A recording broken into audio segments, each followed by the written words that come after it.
Hi, nerds. I have some more slabs for you. So, if you're not familiar, a slab is kind of the nickname for comics that are in plastic container put on from a professional grading company. So, the market leader is called CGC.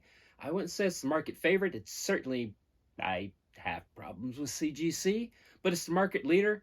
And you'll send your comics to a professional company like CGC, and they'll give it a grade. Uh, Typically 9.8 down to maybe like a 1.5 is considered, pretty awful. The cover's half torn off, sort of thing. Um, and so a lot of my comics, I'll often send them to be graded just because I like old stuff and I want it preserved forever. And it is kind of fun to have them graded. So let's take a look at a few.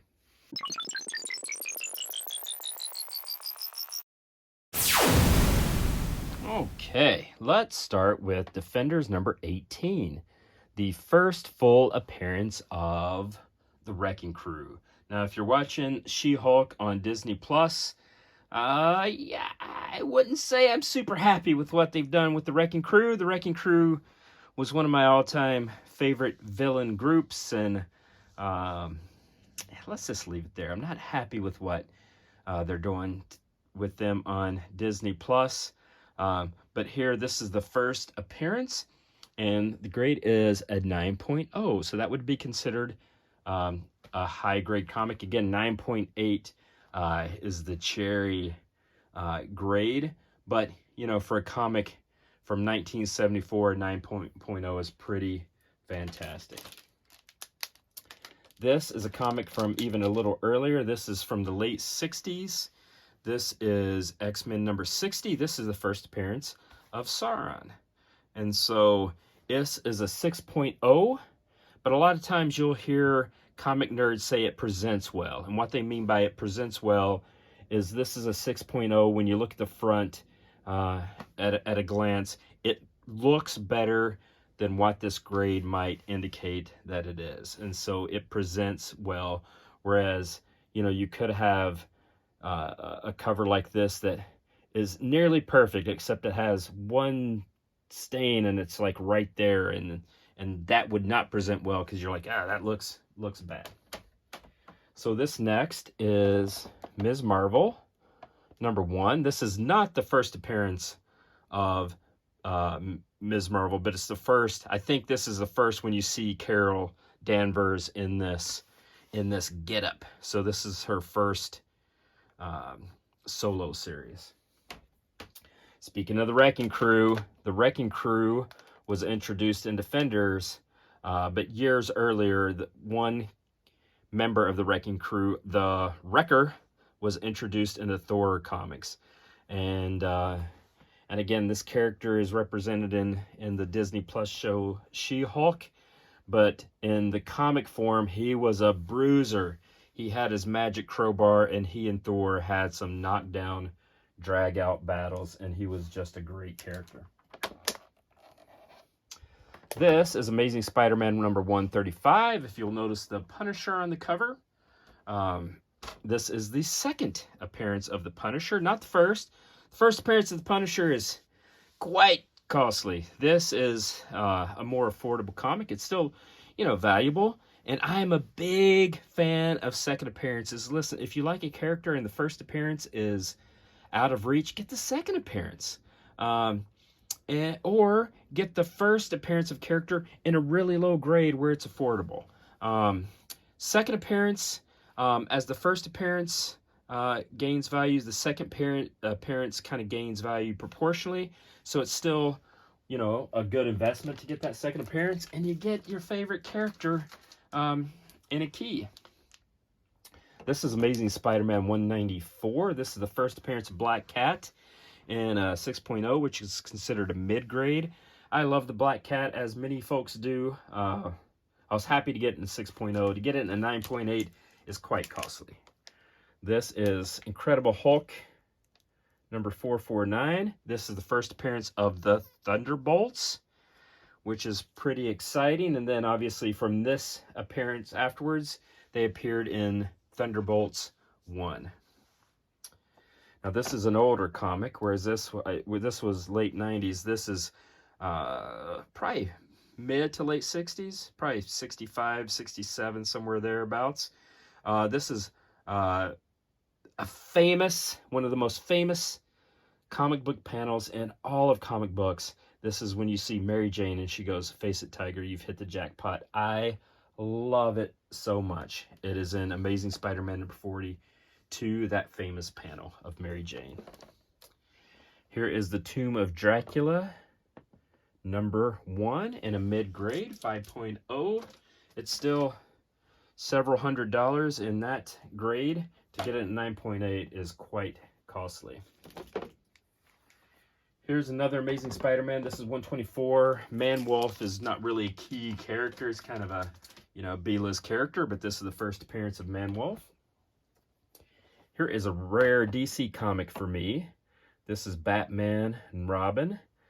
And I think this is like maybe the second or third Ra's al Ghul. Don't quote me on that. Why I was drawn to it is a Neil Adams cover. So that's what I liked about it.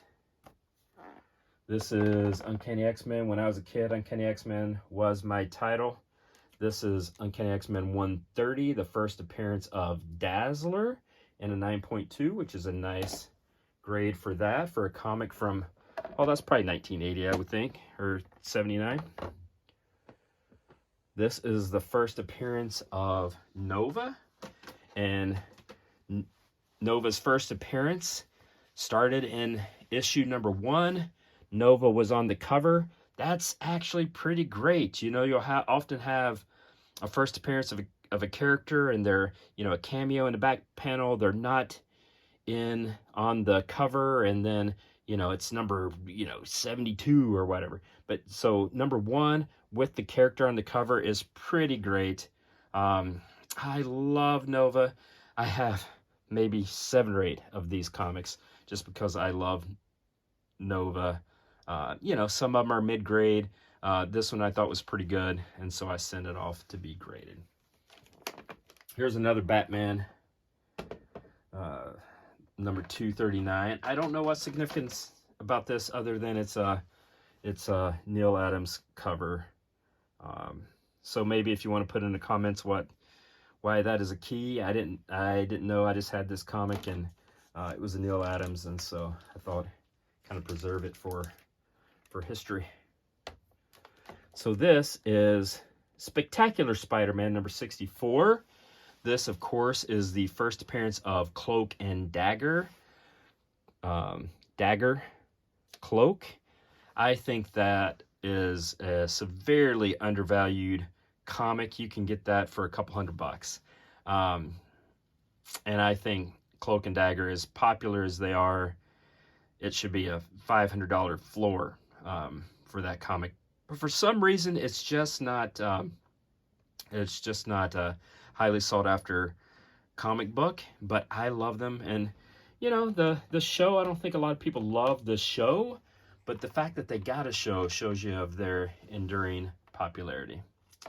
This is Tales of Suspense. This is an old school comic. So Tales of Suspense, Iron Man and Captain America story in each one. This is the first appearance of Whiplash, which is a fun character. This is Daredevil number 1. This is my copy of Daredevil number 1. You'll notice that label looks a little different. It is purple, which is the label of death. That means it is restored, and I put this in another video. This was a source of frustration. They claim there's a color touch on front. And gosh, me and a couple other professionals have gone over it and gone over it and gone over it. Cannot find the color touch. But when CGC, when they give you a purple label, there's not much you can do, except cut it out of the case and pay to have it regraded and roll the dice again. And so it's just not worth the cost at that point. So it's frustrating, but it's kind of frustrating to be powerless, but that's what it is. That said, I have a Daredevil number 1 in a 2.5. I am thrilled by that. Not many nerds in the world can say they have a Daredevil #1, and I can, so I am super pleased, even though it is a purple cover. This is She-Hulk #1. Now this comic is, you can't give it away at this point because the show hasn't been well received. But I love it. I loved this version of the She-Hulk. And so I have several full runs of the 25 issues of the She-Hulk. And I have, kind of like Nova 1, I probably have a solid half a dozen, probably 8 or 9 of these. And this is a 9.4 in pretty good shape. Last one I got to show. This is another Tales of Suspense. And this is number 57.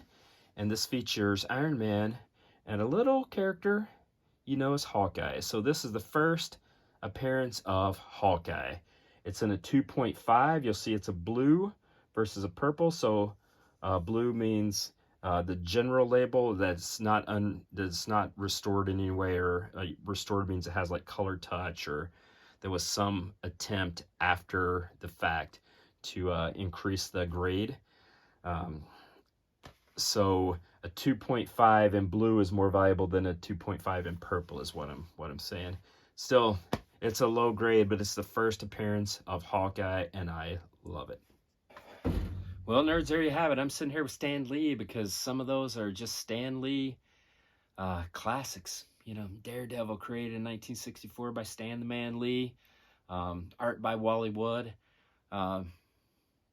Legends, man. As Indy says, they belong in a museum. And so for me, they belong in plastic so they can be preserved forever because I just love them. I think they're fantastic.